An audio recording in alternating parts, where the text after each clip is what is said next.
Hello, and this is Mike Garner from MrMikeGarner.com, and I'm witnessing the world. And I'm not sure if you can hear that, what's going on in the background. Listen to this.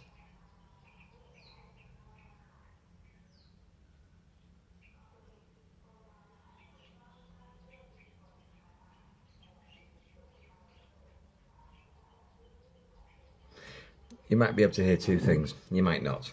I can hear it. So I'll tell you. One is the soundtrack to my life at the moment whilst I'm here in Thailand, which is lots of animals, insects, birds, dogs, probably water buffalo,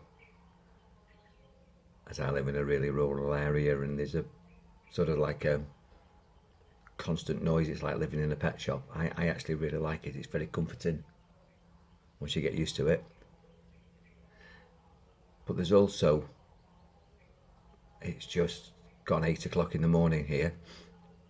So in the UK, it will be 1 o'clock in the morning, just after midnight, 1 a.m. And I got up at 7, which is midnight in the UK, because Thailand is 7 hours at the moment ahead of GMT. And at 8 o'clock every morning, they play the Thai national anthem, which is all about respect for the king. It's a very old-fashioned concept. They do exactly the same at the workplace. Everybody stands for the king, do exercises in the cinemas. I can remember that, standing for the Queen at the cinemas when I was a young boy. Did me no harm. And I'm not particularly a royalist, but I'm not anti-royal either. But I'm talking about values and standards, witnessing the culture here and all over the world really, or the lack of it. And one thing I will say for this country is that they have some cultural standards. It's king and country, Buddha and self and family, and they respect the elderly massively. Pretty much respect everything. They have a system of respect and they know their identity. And they're very proud of it as well. They would stand up for it. In fact, the government here, if you disrespect the king or the country or Buddha, it's harsh penalties, even for phalangs, foreigners. And I think I sort of support that really. I'm not really into control and authoritarian dictatorships, but it's not an authoritarian dictatorship here. It's more than guidance. It's a constitution, and you have to uphold these rules, and they are quite strict. But it works to a level, and within the children who go to school with almost like a military haircut and sit and obey the teacher, they're excelling, the kids at school. In fact, UK kids now are well behind on the league table of national intelligence, world intelligence. There was a programme on television I was watching where UK kids went to China, and our 4th, 5th and 6th formers were doing what their 1st and 2nd formers were doing, and their 6th formers were more intelligent than our university graduates. Something going on there, isn't there? And if you ask this, a British kid what they stand for, what they believe, and I'm not particularly religious, but we used to say the UK was a Christian country, and that's not very PC to say these days because we are multicultural and diverse, and we should be. But it's got to have a positive outcome, and I doubt that it does these days. Is the diversity that we've got creating different micro communities. We live in a macro. And I'm all for identification and values and standards. But where's the standards in Europe? I know that I'm going to be going back to the UK in about 3 or 4 days, and I've got very used to good service here. Politeness, courtesy, respect, particularly for myself now. I still think I'm 25, but the reality is I'm 61 in, how long?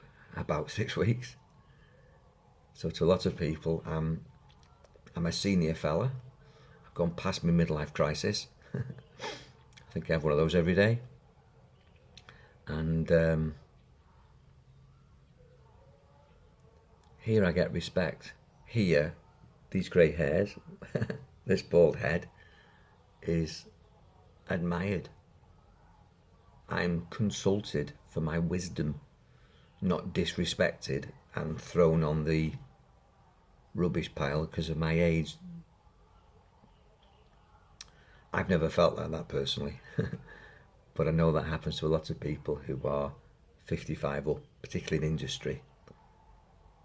And I would say possibly even in Thailand and Asia, that when you get past a certain age, you're not as employable as you would have been, but certain because of your physical, you lose your physical skills, younger people are more employable.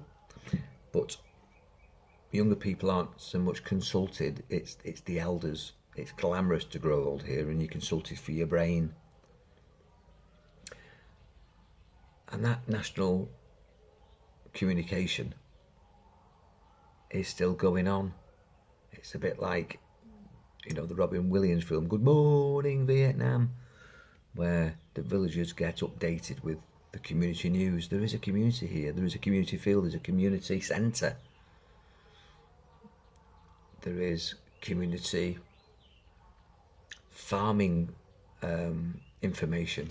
There is a women's institute, there is a farming institute, and they all go to council-run, government-run schemes for health, for exercise. They all partake of these information meetings. I've seen them all go into, and the church and the government put on festivals for people to go and enjoy. They have massive temples and car parks here, and they put a cinema screen up like a drive-through, and everybody goes. And food markets, and everybody goes, and there's lots of subsidised stuff by the government, and the governments are, well, everywhere government's corrupt, and here, yes, but everywhere, yes. But the government also, and the local government, local councils provide for the local people. The amount of roads that have been built just in the 5 months that I've been here in this area, and when I'm out in the sticks, improvements going on all the time, and funding and loans, government schemes. So no wonder the Thais love Thailand. Now, what about you? What do you love? Do you love your family? Do you respect your parents? Do you respect your grandparents? Do you consult them, or do you dismiss them? Do you think you know best? Are you really clever? Or do you just think you are? Do you know what you stand for? I think we've lost that. And as I'm witnessing it here, I think the family, the individual, the values, the ethics. Superb, really. I know for a fact that if there was a war, that every Thai would fight for king and country and family. There's no apathy here. They're keenly enthusiastic to stand up for what they know is right. And people here shower and shave when they've got very little, and turn out looking smart. And if they don't, they get pulled up.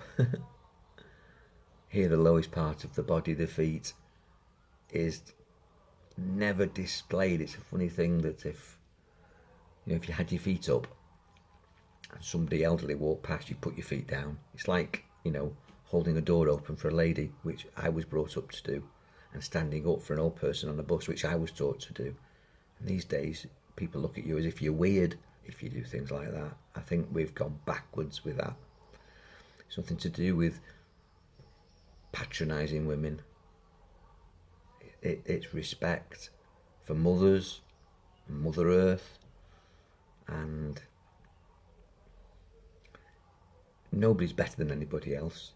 It's not a male chauvinist pig, in my opinion. I'll probably get criticised for saying that, but do I care? I'm 7,000 miles away. I've got great respect for women, and I think that holding the door open, as I would for anybody, it's just a politeness which we've lost.